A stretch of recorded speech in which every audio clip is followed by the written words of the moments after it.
Hello, my name is Charlene Schwank, and I'm a teacher at Fraser Elementary School. I've come to read you a book about something that I've never seen before. The name of this book is called Her Right Foot. It's by Dave Eggers, and the art is by Sean Harris.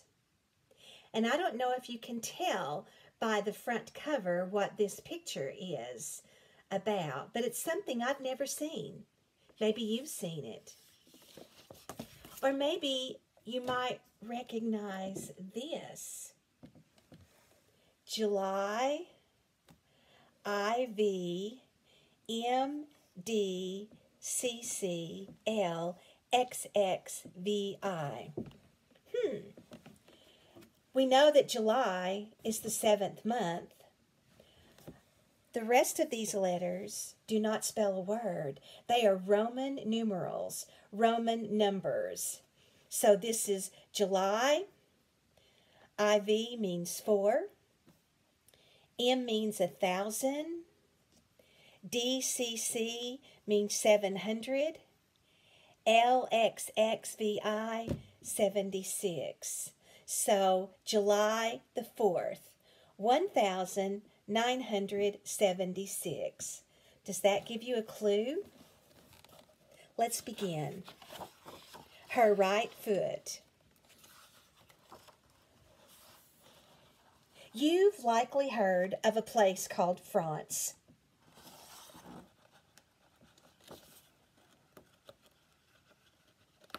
And if you've heard of a place called France, then you've heard of the French. They are people who live in France. And you may also have heard of something called the Statue of Liberty. That's the main character of this story, something I've never seen. Did you know that the Statue of Liberty comes from France? This is true. This is a factual book. It is nonfiction. One day, a Frenchman named Eduardo de Lubalet had an idea. The idea was to celebrate 100 years that the United States of America had been around by giving them a giant statue, a giant sculpture. So Eduardo de Lubalet convinced another Frenchman, a Frenchman with an Italian last name, to design the sculpture. This artist's name was Frederic Auguste Bartholdi. Bartholdi designed the statue. First, he made small models of the statue, and then larger ones, and finally, the one that we now know, which stands 305 feet above the water. This final full-sized version was covered with a thin copper skin. The skin is about as thick as 2 pennies, and that's not very thick. If you put your thumb and index finger together and then slowly move it apart until you see light, that's probably about how thick 1 penny is. And if you double it, that would be how thick 2 pennies would be. That's not very thick for the covering of a statue. Here is a rendering of Bartholdi and his team. He had a team. He did not like to work alone, constructing the statue's hand. And notice that the hand is bigger than these men. Thus, they made the statue in many parts. These parts were assembled in New York City? No. Wait. These parts were assembled in Paris. Did you know this? Ask your friends and even your teachers if they knew that before the Statue of Liberty was assembled in New York, she was first constructed in Paris. Your friends and teachers might be astounded. They will be impressed. They might think you are fibbing, but you are not fibbing. This really happened. The Statue of Liberty stood there, high above Paris, for almost a year in 1884. And then after they assembled the statue in Paris, they took it apart. The workers said, "But we just put it together." The workers said, "That is absurd." And they spoke all this in the French language, which is the language of France, who are a people who appreciate things that are absurd. In 1885, after they took it apart, they put the parts in 214 crates, and they put these crates on a boat. The boat was called the Israel. The boat traveled over the Atlantic Ocean and made its way to a city called New York, which is in a state that is also called New York. Hundreds of workers, perhaps 214 of them, because there were 214 boxes, took the pieces out of the boxes and began to rivet them together. Assembling the statue took 17 months, and it all happened on what was then called Bedloe's Island. Now, 17 months is a long time. That's a whole year, plus 5 more months. Bartholdi liked to see his sculpture rise above the harbor. Sometimes he watched the construction from the water. Sometimes he watched the construction from the land. Usually he was wearing a sturdy black hat, for he, like most European men of the time, favored sturdy black hats. Now, you may have noticed by now that the pictures of the Statue of Liberty in this book have her colored brown. And you may have thought the illustrator of this book was not so good at his job, because we all know the Statue of Liberty was made of copper, and copper started out brown.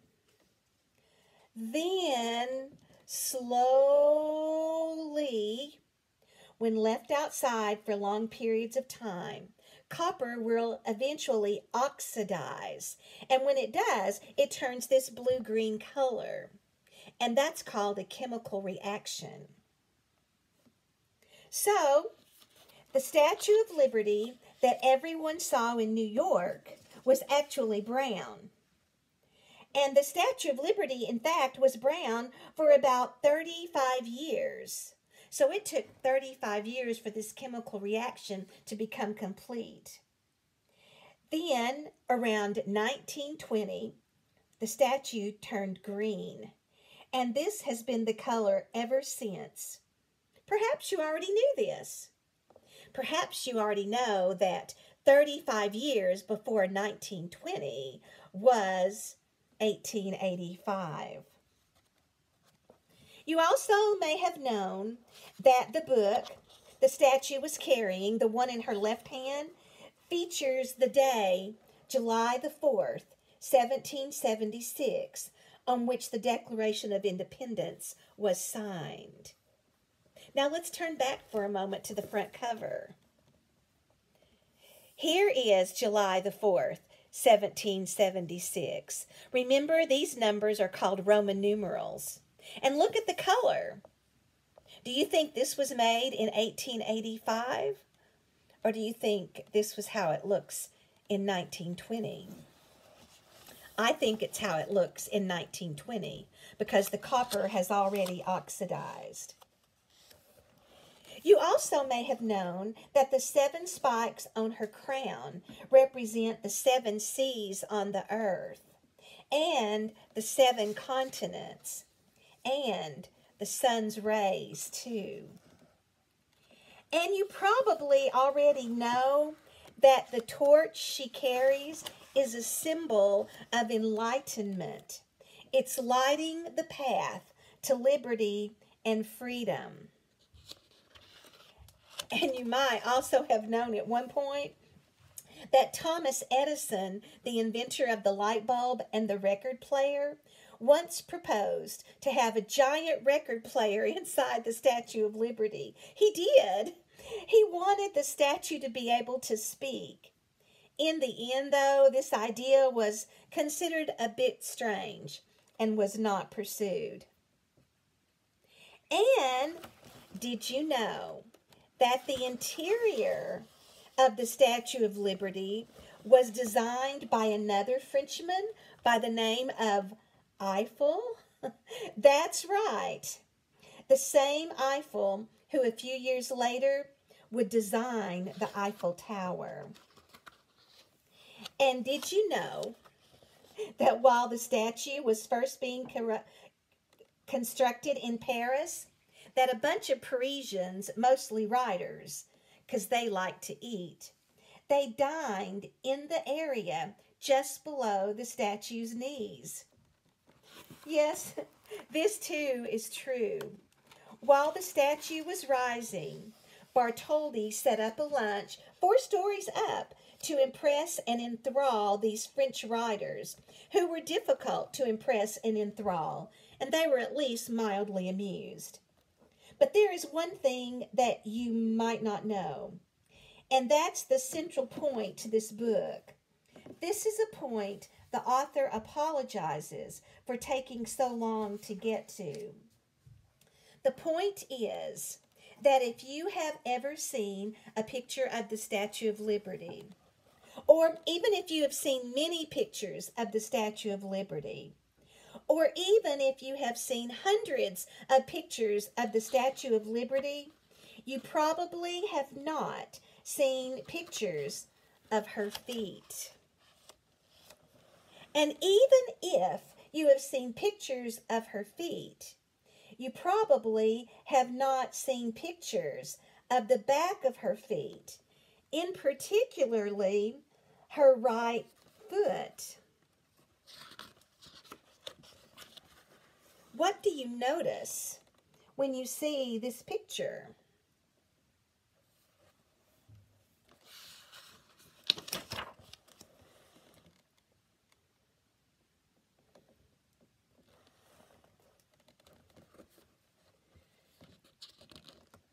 I hope you noticed that she is going somewhere.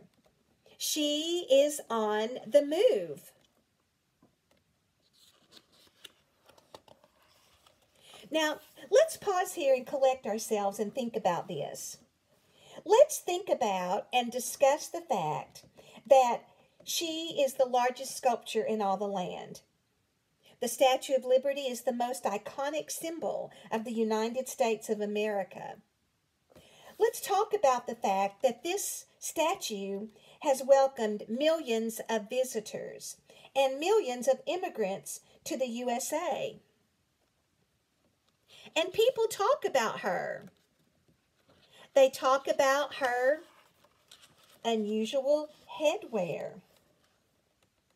They talk about her gown, which seems to be a very heavy kind of garment and would likely result in serious lower back issues. And they talk about her beautiful torch. And they talk about the severe look on her face. But no one talks about the fact that she is walking. This 150-foot tall woman is on the go.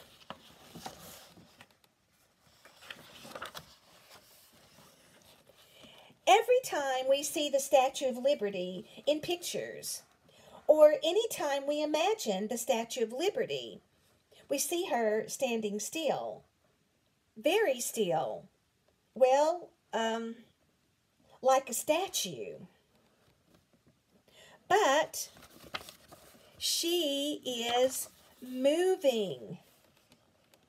She weighs 450,000 pounds.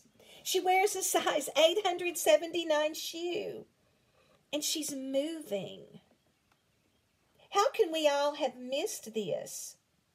Or even if we saw this and noticed this, how is it that we have seen and noticed a 450,000-pound human on her way somewhere, and we just say, hey, just another 150 feet tall woman walking off a 150 feet tall pedestal? And then, more importantly, where is she going? Is she going to Soho to get a panini? Is she going to the West Village to look for a vintage Nico record? No, no. She's facing southwest, so she's facing New Jersey. Could she be going to Trenton? Wait, no. She's facing southeast, so she is not going to New Jersey. But she's going somewhere, but where? Why is she moving? There are certain things we know. We know that around her feet are chains. They are broken chains, implying that she has freed herself from bondage. We know that. Bartholdi wanted us to know that. He wanted us to see the chains. And people have talked about the chains. But few people talk about the foot that is so obviously in mid-stride. About the fact that her entire right leg is in mid-stride. What does this mean? What does this mean that we often forget about this right foot, this right leg? Here is an idea. Here is a theory. Here is a reminder. If the Statue of Liberty is a symbol of freedom, if the Statue of Liberty has welcomed millions of immigrants to the United States, then how can she stand still? Liberty and freedom from oppression are not the things that you get or grant by standing by like some kind of statue. No, these are things that require action and courage and an unwillingness to rest. The Statue of Liberty was not built to welcome 1,886 immigrants from Italy on one certain Sunday in, say, 1886. No, she was built to welcome 3,000 immigrants from Poland the next day. The next day, 5,000 Norwegians. After that, 10,000 Glaswegians. Then Cambodians, then Estonians, Somalis, Nepalese, Syrians, Liberians.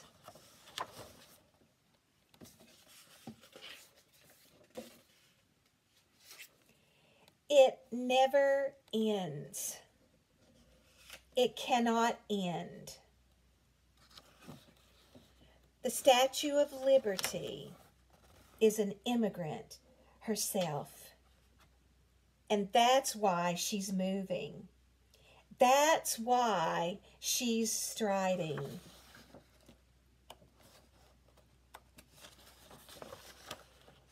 In welcoming the poor, the tired, the yearning to be free,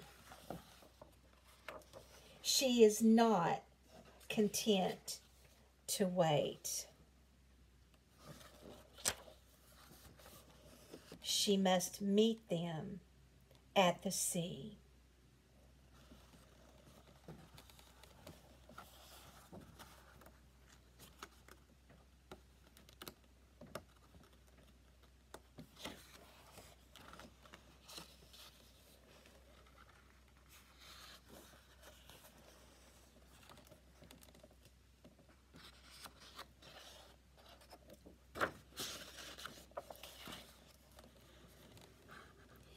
Emma Lazarus wrote this poem to raise money for the construction of the pedestal the Statue of Liberty stands on. Now this poem is engraved and posted at the Statue of Liberty National Monument. The Colossus by Emma Lazarus. Not like the brazen giant of Greek fame, with conquering limbs astride from land to land. Here at our sea-washed sunset gates shall stand a mighty woman with a torch, whose flame is the imprisoned lightning, and her name Mother of Exiles. From her beacon hand glows worldwide welcome. Her mild eyes command the air-bridged harbor that twin cities frame.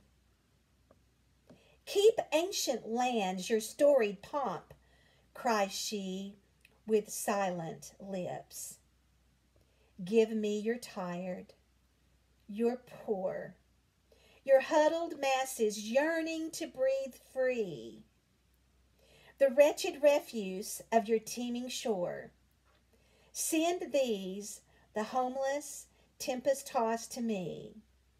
I lift my lamp beside the golden door. To many people, the oxidized copper green Statue of Liberty is a golden door to freedom.